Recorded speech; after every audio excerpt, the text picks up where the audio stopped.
तो आदाब, नमस्कार, गुड इवनिंग, सत श्री अकाल। एक बार फिर आप तमाम लोगों का स्वागत है क्राइम तक की कहानी के इस एपिसोड में। उम्मीद है पूरी फैमिली अच्छी होगी, अपना ख्याल रख रही होगी। आज की कहानी सुनाओ उससे पहले एक बार फिर आपको बता दूं कि कुकू एफएम ऐप पर भी तमाम तरह की कहानियां आती हैं, तमाम दिलचस्प कहानियां, मनोरंजक कहानियां। तो आप अपने पसंद की कहानियां कुकू एफएम ऐप पर भी सुन सकते हैं। क्राइम तक फैमिली के लिए क्राइम 50 है, डिस्क्रिप्शन पे और ज़्यादा जो लिंक है उस पर और ज़्यादा जानकारी है।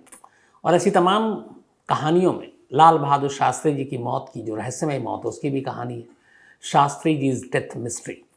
तो कुकू एफएम पर आप बाकी कहानियों के साथ ये कहानी भी सुन सकते हैं। अब आते हैं आज की कहानी के ऊपर। कहते हैं कि अगर पुलिस अपने ऊपर आ जाए तो फिर किसी भी केस को सुलझाना मुश्किल नहीं होता। कहते ये भी हैं कि कातिल या मुजरिम कितना भी चालाक क्यों ना हो, कोई ना कोई ऐसा सबूत या सुराग छोड़ देता है जिसके बाद उसे पकड़ा जा सकता है। हालांकि ये कहने के साथ ये भी कहता हूं मैं कि ऐसे बहुत सारे केसेस हैं जो आज भी अनसुलझे हैं, जिनको सुलझाया नहीं जा सका। तो दोनों पहलू हैं, लेकिन फिर भी कई बार ऐसा होता, कई ऐसे केस होते हैं जिसको लेकर हम लोग हाय तौबा करते हैं कि पुलिस अपने काम ठीक से नहीं कर रही है, जांच नहीं कर रही है ढंग से। और वहीं कई ऐसे केस होते हैं जिसको एक तरह से कहते हैं कि गड़े मुर्दे को निकालना, उखाड़ना। आज की कहानी एक ऐसे कत्ल की कहानी है जो 25 साल पहले हुआ। इन 25 सालों में जिस इलाके में यह कत्ल हुआ, जिस पुलिस स्टेशन के अंडर में वो इलाका आता था, उस थाने के न मालूम कितने ही थानेदार, एसएचओ बदल गए। कई जांच अधिकारी आए चले गए, कुछ तो रिटायर भी हो गए, लेकिन केस नहीं सुलझा। 25 साल तक वो कातिल पुलिस और कानून की आंखों में धूल झोंकता रहा। और करीब 25 में से जब 24 साल निकल गए तो एक पुलिस अफसर जब वहाँ आए तो उन्होंने कहा कि चलो कुछ पुराने केसेस पर भी नज़र डालते हैं और उसको एक बार फिर से देखते हैं, क्या पता शायद सुलझ जाए। और इसी सोच ने एक 25 साल पुराने केस को हल कर दिया। ये कहानी दिल्ली की है। दिल्ली में एक इलाका है ओखला। उसी ओखला इंडस्ट्रियल एरिया में एक परिवार रहा करता था। इस परिवार के मुखिया का नाम था किशन लाल, इनकी पत्नी थी सुनीता। और बात है 1997 की, यानी ठीक अब से 25 साल पहले। फरवरी का महीना था 1997। सुनीता प्रेग्नेंट थी, गर्भवती थी और घर में सब कुछ ठीक था। लेकिन 4 फरवरी 1997 को अचानक सुनीता को पता चलता है कि किसी ने उसके पति को चाकुओं से मार डाला। खबर सुनकर पुलिस भी मौके पर पहुंचती है ओखला की। इसके बाद लाश को कब्जे में लेती है, तफ्तीश शुरू होती है, पूछताछ होती है, कौन किसके साथ दुश्मनी। अब पता चला कि आखिरी बार किशन लाल को उसी के एक साथी जिसका नाम था रामू, उसके साथ देखा गया था। और उसके बाद रामू गायब हो जाता है। सुनीता शक जताती है कि कहीं ना कहीं रामू इसमें शामिल हो सकता है, क्योंकि आखिरी बार वही था उसके साथ। अब पुलिस और जांच करती है तो पता चला कि 4 फरवरी को रामू ने एक पार्टी दी थी जिसमें किशन लाल को भी बुलाया गया था। इन लोगों ने पार्टी की और उसके बाद फिर अचानक किशन लाल की लाश मिलती है, खून से लथपथ, चाकू से हमला किया गया था। अब पुलिस सुनीता के बयान के आधार पर रामू की तलाश शुरू करती है, पूरी कोशिश कर लेती है, रामू नहीं मिलता। हर तरफ पुलिस की टीम भेजी जाती है, रामू नहीं पकड़ा जाता। धीरे धीरे वक्त बीतता है, हफ्ता, महीना, साल में। इधर अब पुलिस क्या करे? अदालत में फिर पुलिस अपनी एक रिपोर्ट दाखिल करती है, कहती है कि बाकी कोई सबूत तो है नहीं, लेकिन रामू गायब है, फरार है, पुलिस की तमाम कोशिशों के बावजूद पकड़ा नहीं जा रहा है, तो इसलिए इस केस में आगे कोई प्रोग्रेस नहीं हो रहा है। पुलिस के इस बयान पर अदालत रामू को भगोड़ा करार देती है और कहती है कि उसे ढूंढो, उसके बाद ही आगे केस बढ़ेगा। अब अपराधी के साथ भगोड़ा घोषित हो चुका है रामू। इधर सुनीता लगातार पुलिस स्टेशन के चक्कर काट रही है। इस दौरान में वो एक बेटे को जन्म देती है। धीरे धीरे वक्त बीतता है, लेकिन पति के कातिल की गिरफ्तारी और उसको इंसाफ मिले, इसकी वो लड़ाई लड़ती रहती है। लगातार पुलिस वालों के सामने जाकर हाथ जोड़ती है कि मेरे पति के कातिल को पकड़ो जिसने मुझे विधवा बना दिया। पुलिस भी शुरुआत में पूरे जोश शोर से कोशिश करती रहती है, लेकिन रामू पकड़ में नहीं आता। अब धीरे धीरे जब वक्त बीतता है तो पुलिस वालों का भी जोश कम हो जाता है। इधर सुनीता भी अब थक हार चुकी थी, पति जा चुका था दुनिया से, घर परिवार भी चलाना था, बच्चा भी हुआ था। अब वो एक तरफ पुलिस और अदालत के चक्कर काटे या फिर घर परिवार संभाले। तो धीरे धीरे जब साल बीतने लगे तो सुनीता ने भी फिर एक तरह से कहा कि शायद उसकी किस्मत में इंसाफ मिलना ही नहीं लिखा है, और वो भी अब पुलिस स्टेशन के चक्कर काटना छोड़ देती है। वक्त बीतता जाता है, सुनीता का बेटा अब जवान हो गया, करीब 21 साल गुजर गए, बल्कि 21 नहीं 24 साल, 2021 का साल आ गया, पिछला साल। अब इसी ओखला इलाके में जो सीनियर अफसर थे उन्होंने एक टीम बनाई थी, एक अलग से यूनिट, जो पुराने केसों को खंगाले, पुराने केसों को सुलझाने की कोशिश करे। मतलब एक डेडिकेटेड टीम जो जितने भी पुरानी फाइलें हैं, जो अनसॉल्व केसेस हैं, उनके बारे में तफ्तीश करे, उसकी अपडेट दे। तो एक नई टीम बनी हुई थी सिर्फ जो ओल्ड केसेस पे काम कर रही थी। अब उसी दौरान में इस किशन लाल की फाइल उस टीम के हाथ लगी। 24 साल पुरानी वो फाइल थी, 24 साल पुराना है कत्ल का केस। जब फाइल पढ़ी तो उन्हें पता चला कि ये केस आज तक सुलझा नहीं है। कुछ पुराने केसेस के साथ साथ इस केस को भी फिर से जांच में लाने का और जांच करने का फैसला लिया गया। अब टीम को लगाया गया। अब 24 साल हो गए थे। पहले तो ढूंढना, जो पीड़ित हैं, जो कंप्लेनेंट हैं, खैर किसी तरह पुलिस ने तलाश करना शुरू किया, सुनीता तक पहुंची। सुनीता से बातचीत की। सुनीता ने कहा कि आज भी कोई जानकारी नहीं मिली। लेकिन फिर इसी दौरान में एक टिल्लू का और दोस्त हुआ करता था, बल्कि रामू का, जिसका नाम टिल्लू था। 2021 में सुनीता से बातचीत करने के बाद पता चला कि टिल्लू यहीं कहीं है। पुलिस ने टिल्लू को पकड़ लिया। टिल्लू को जब पकड़ा और टिल्लू से पूछताछ हुई तो उसने कहा कि मैं तो बेकसूर हूँ, रामू ने कत्ल किया था। अब रामू कहाँ है? तो टिल्लू ने कहा कि बरसों हो गए, वो मेरे संपर्क में नहीं है। और टिल्लू सच कह रहा था, उसे मालूम ही नहीं था कि रामू कहाँ है। अब पुलिस को लगा कि 24 साल बाद दोबारा इस केस को सुलझाना बड़ा मुश्किल है। एक तो तमाम पुराने आईओ, इन्वेस्टिगेटिव अफसर निकल गए, कई चेहरे आए चले गए। 24 साल में अब इंसान का हुलिया तक बदल जाता है, चेहरा बदल जाता है, कैसे पकड़ें, क्या करें। लेकिन इस टीम ने कहा कि नहीं, कोशिश जारी रखें। इसी दौरान में वो सुनीता से लगातार छोटी छोटी जानकारियां लेते रहे। एक रोज़ ऐसी पूछताछ में सुनीता ने कहा, वो अब भी यही मान रही थी कि रामू ही उसके पति का कातिल है। तो उसने कहा कि रामू के बारे में एक क्लू देती हूँ। तो पुलिस ने पूछा कि क्या है? तो उसने कहा कि रामू का एक भाई अपनी पत्नी के साथ दिल्ली के ही तुगलकाबाद इलाके में रहता है, ये ओखला के ही पास है। अब रामू तो 24 साल से गायब है, लेकिन सुनीता, जब पुलिस कुछ नहीं की, सुनीता को यह यकीन था कि उसके पति का कातिल कोई और नहीं बल्कि यही रामू है।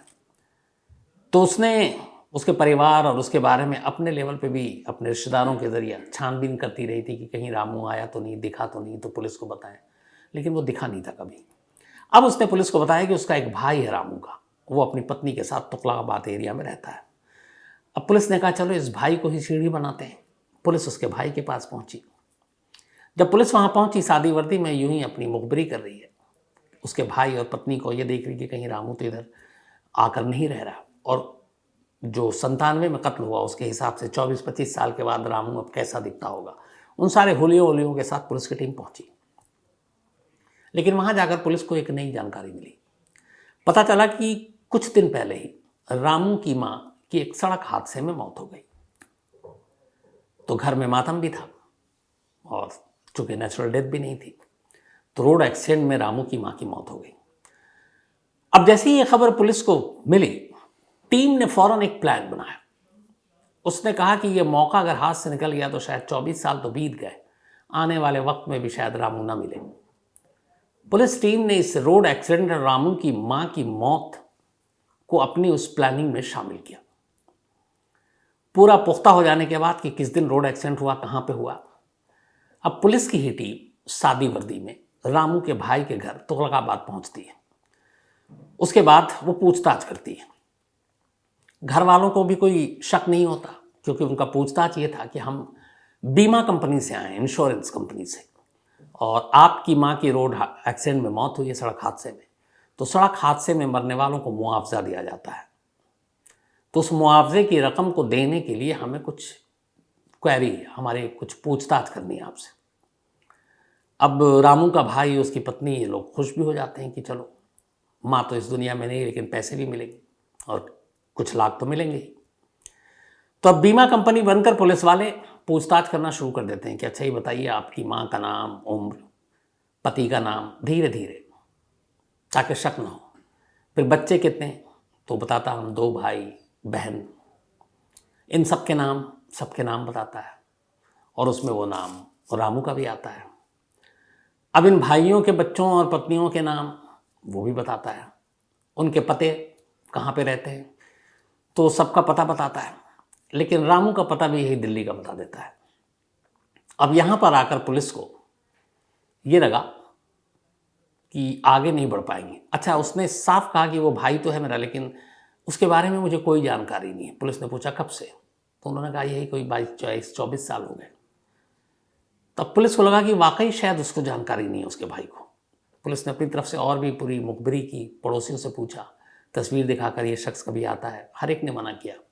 तो पुलिस को लगा कि शायद पुलिस से बचने के लिए रामू ने अपने पूरे रिश्तेदारों से ही दूरियां बना ली। अब ये सब तो हो गया, लेकिन अब आगे कैसे बढ़े, क्योंकि रामू का नाम तो है लेकिन पता, नया ठिकाना, उसकी शक्ल सूरत कैसी है अभी, ये सब कुछ पता नहीं।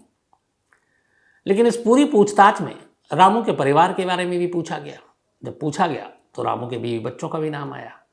अब रामू का एक बेटा था, पुलिस को उस बेटे के बारे में पता चला और पता चला कि उसका जो बेटा है वो लखनऊ में रहता है। अब जब ये जानकारी मिली कि लखनऊ में रहता है और पूरा नाम क्या है, पुलिस ने कहा कि आज की जनरेशन सोशल मीडिया पे बहुत एक्टिव रहती है। इसी के बाद पुलिस सोशल मीडिया को खंगालती है, देखती है कि रामू का वह बेटा जो है सोशल मीडिया पर है कि नहीं। तलाशते तलाशते आखिरकार फेसबुक पे रामू का बेटा नजर आ जाता है। उसका अपना एक पूरा प्रोफाइल बना हुआ था। इधर सुनीता जो रामू की पत्नी थी, जो जिसका कत्ल हुआ था, किशन लाल की पत्नी सुनीता, वो भी फेसबुक पर थी। उसने भी अपना प्रोफाइल बना रखा था। अब पुलिस को जब रामू के बेटे का प्रोफाइल मिला तो उसके जरिए पुलिस ने देखा कि और इसके फेसबुक में कौन कौन है। अब उन्होंने खंगालना शुरू किया। उस फेसबुक में एक चेहरा दिखा, एक थोड़ा सा एजेड, ये अब नाम, लेकिन उसमें जो लिखा हुआ था अशोक यादव। अब पुलिस को लगा ये अशोक यादव कौन है। खैर, अब यहाँ तक कड़ी मिली। पुलिस की एक टीम लखनऊ गई। लखनऊ जाने के बाद रामू के उसी बेटे के घर वो जाती है और ये बताते हुए कि हम इंश्योरेंस एजेंट्स हैं, सरकार की तरफ से आए हैं, तुम्हारी दादी का रोड एक्सीडेंट हुआ है, उसका मुआवजा देना है, तो मुआवजे की लड़ाई परिवार में ना हो, उसके लिए परिवार के बारे में जानकारी चाहिए। उसने कहा ठीक है, उसने अपना बताया। उसने कहा तुम्हारे पिता, तो उसने कहा मेरे पिता लखनऊ में ही है। उसने कहा नाम उसने बताया अशोक यादव। अब पुलिस को लगा कि यार हम ढूंढ तो रहे हैं रामू को, ये अशोक यादव। खैर, तो अब वो लखनऊ में कहाँ पे है, ये सारी जानकारी ली पुलिस ने। उसके बाद पुलिस की टीम अब लखनऊ पहुँचती है। लखनऊ पहुँचने के बाद इसी 16 सितंबर को ढूंढते ढूंढते उसे पता चलता है कि अशोक यादव कहाँ पे मिलेगा। अब अशोक यादव को भनक लग जाए कि कोई उसे बारे में पूछ रहा है इंश्योरेंस के नाम पे भी, तो उसे थोड़ा सा डाउट होगा और वो भाग सकता है। तो पुलिस ने ये किया कि उसका ई रिक्शे के साथ कनेक्शन था। पुलिस ने अशोक यादव तक मैसेज भिजवाया कि भाई हम ई रिक्शा की कंपनी से आए हैं, हमें कुछ डील करनी है और उसके लिए मिलना है। अब पुलिस की टीम ई रिक्शा की डीलिंग के नाम पर अशोक यादव तक पहुंचती है। 24 साल के बाद यह केस खुला था। ये 25वां साल था और 16 सितंबर, अभी ये पिछले हफ्ते की बात आपको बता रहा हूं, दिल्ली पुलिस के सामने अशोक यादव। अब अशोक यादव से पुलिस मिली। उसने कहा आपका नाम, उसने कहा अशोक यादव। उसने कहा डील करनी है तो कोई आपके पास आईडी प्रूफ। अब उसने आधार कार्ड से लेके सब कुछ दिखा दिया अशोक यादव के ही नाम पर। अब पुलिस को लगा कि शायद हम गलती कर रहे हैं, हम रामू को ढूंढ रहे हैं या वाकई अशोक यादव है। अब पुलिस करे तो क्या करे, सारे उसके आईडी वाईडी उसी के नाम पर। उस टीम ने जो लखनऊ में थी, उसने किशन लाल की पत्नी सुनीता को फ़ोन किया लखनऊ से। अब वो ये कह रहे हैं कि अभी तक हम कंफर्म भी नहीं है, उसको पकड़ के दिल्ली ले आए, कल को ये बेगुनाह निकले तो अजीब बात होगी, फिर लखनऊ पुलिस तक बात पता चलेगी तो वो भी कहेगी कि भैया बिना आप अरेस्ट वारंट इसके कैसे ले आ सकते हैं। तो सुनीता को फ़ोन करके रिक्वेस्ट किया दिल्ली पुलिस ने कि आप लखनऊ फ़ौरन आ सकती हैं। सुनीता भी चली गई क्योंकि उसे अपना इंसाफ चाहिए था, और पुलिस ने ही कहा था कि शायद हमने आपके पति को, कातिल को पकड़ लिया, लेकिन हमको शिनाख्त करनी है। अब सुनीता पहुंचती है लखनऊ। लखनऊ पहुंचने के बाद पुलिस अशोक यादव को उसके सामने पेश करती है। सुनीता उसे देखती रहती है। देखने के बाद वो पुलिस से कहती है, यही वो शख्स है जिसने मेरा घर उजाड़ा, जिस शख्स ने 25 साल पहले उसके पति को मारा जब वो गर्भवती थी। अपने सामने खड़े उस कातिल को देखने और पहचानने के बाद सुनीता वहीं बेहोश होकर गिर जाती है। खैर, पुलिस का काम हो गया। इसके बाद पुलिस सुनीता और इस रामू को लेकर वापस दिल्ली आती है। पूछताछ होती है। वो कहता, हाँ, 4 फरवरी 1997 को मैंने ही कत्ल किया था किशनलाल। और उसकी वजह क्या थी जब पूछा गया तो उसने कहा, दरअसल मुझे पता चला था कि किशनलाल को कहीं से एक मुश्त कुछ पैसे मिले और मुझे पैसों की ज़रूरत थी, तो मुझे लगा कि कैसे हासिल करूं, इसलिए मैंने उसे पार्टी के नाम पर बुलाया, शराब पिलाई और फिर चाकू से उसे मारा, पैसे लिए और भाग गया। फिर मैं इधर उधर भटकता रहा। मुझे ये भी मालूम था पुलिस पकड़ सकती है, तो मैंने अपने तमाम रिश्तेदारों से दूरियां बनाई, दिल्ली की तरफ देखना छोड़ दिया, अलग अलग इलाकों से होते हुए लखनऊ पहुंचा। यहाँ पे फिर मैंने अपना दूसरा आधार कार्ड बनाया, नई शिनाख्ती कार्ड, बाकी सारी चीज़ें। अच्छा, 97 के बाद ये सारी चीज़ें ज़्यादा हुई, आधार कार्ड वार्ड। तो उसने कहा एक नया नाम, एक नए पते के साथ मैं रहने लगा, और यहाँ तक कि अपने बेटे और पत्नी इन सब से भी कह रखा था कि मेरे बारे में जो पुराना नाम है उसका जिक्र किसी से मत करना, अशोक यादव नया नाम रखा है, उसी से जिक्र करना। हो सकता है इस केस पे पर्दा पड़ा ही रहता, लेकिन इस रामू की माँ की सड़क हादसे में मौत, पुलिस का इंश्योरेंस का बीमा अफसर खुद को बताकर घर पहुंचना, बीमे के पे रकम देने की बात करना और उसके ज़रिए इन सारे लोगों तक पहुंचना, उसी ने इस केस को सुलझा दिया। और आखिरकार 25 साल पुराना एक केस दिल्ली पुलिस ने इस तरीके से सुलझाया। तो आज कहानी में इतना ही, लेकिन कहानी ख़त्म करूं उससे पहले आज बर्थडे लिस्ट, जो कि कल भी मैंने बहुत सारे लोगों की बर्थडे की विश थी, नोट तो किया था कल, लेकिन कर नहीं पाया था क्योंकि कल थोड़ा राजू भाई को लेकर सारी चीज़ें थी। तो आज कल और आज दोनों अपने क्राइम तक फैमिली मेम्बर के जिनके विशेष हैं। एक तो आरुष बनर्जी, ये सब उन लोगों के लिए जिनको कल यानी कि कल बर्थडे था। तो Aarush Banerjee belated happy birthday, Shridip sahab ने भेजा। इसके अलावा रोहित बगाड़िया जी, इनका भी कल जन्मदिन था, तो हैप्पी बर्थडे रोहित। और नैतिक बगाड़िया ने भेजा था।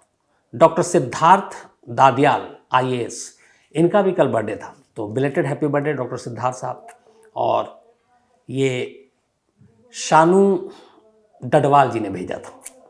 इसके अलावा मोजेश कुमार छत्तीसगढ़ से, इनका भी कल बर्थडे था, तो हैप्पी बर्थडे मोजेश, हैप्पी बर्थडे, बल्कि बिलेटेड हैप्पी बर्थडे राधिका। और ये सुमित जी की बिटियां हैं और अरबाज ने भेजा। इसके अलावा आदित्य स्वामी का भी कल जन्मदिन था, तो हैप्पी बर्थडे आदित्य। दिलीप कुमार की बेटी का भी जन्मदिन था कल, इन्होंने बिटिया का नाम नहीं लिखा, लेकिन हैप्पी बर्थडे। सुनील कुमार और रजनी, इन दोनों का भी कल जन्मदिन था, तो belated happy birthday Sunil and Rajni. Mukesh Tyagi ji ने भेजा। साथ ही सिंटू ढकाल, इनका भी कल जन्मदिन था, तो हैप्पी बर्थडे सिंटू। और भूले भानु प्रताप सिंह ने भेजा था। इसके अलावा ज़ारा फातिमा, इनका भी कल जन्मदिन था, तो हैप्पी बर्थडे, बल्कि हैप्पी बिलेटेड बर्थडे ज़ारा। और हफीज़ुद्दीन हैदर ने भेजा, ये उनकी बिटिया है तेलंगाना से।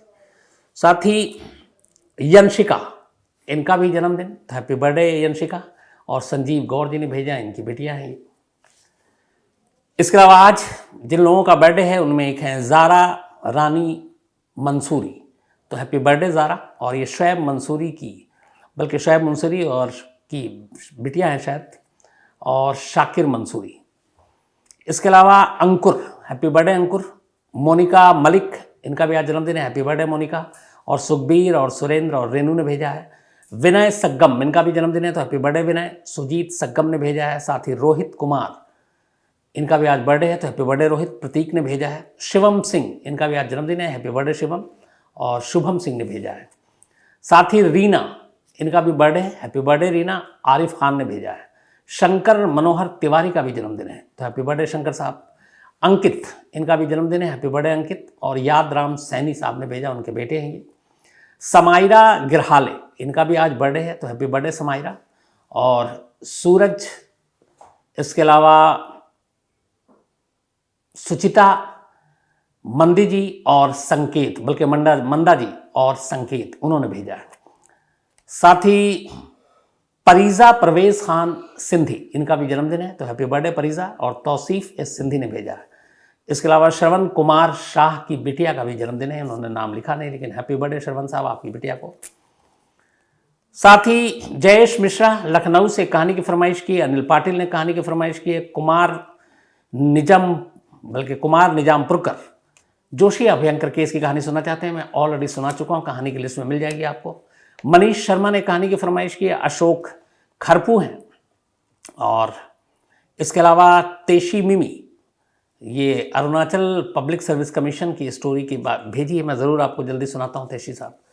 साथ ही योगेश मुनेरी कर गोवा की बल्कि ये कहानी सुनना चाहते हैं। अब्दुल रकीब रहमानी ने कहानी की फरमाइश की है। Urmi Singh, thank you so much आपके मेल के लिए, दीपक को मैं डांट दूंगा। साथ ही गौरव शुक्ला, इसके अलावा मोहम्मद आफ्ताब जम्मू के हैं और एक कहानी इन्होंने कहा है कि वो सुनाए, तो ज़रूर सुनाता हूँ आफ्ताब साहब, बल्कि मोहम्मद अल्ताफ़ हैं ये। प्रेम सिंह बीकानेर से हैं, थैंक यू सो मच।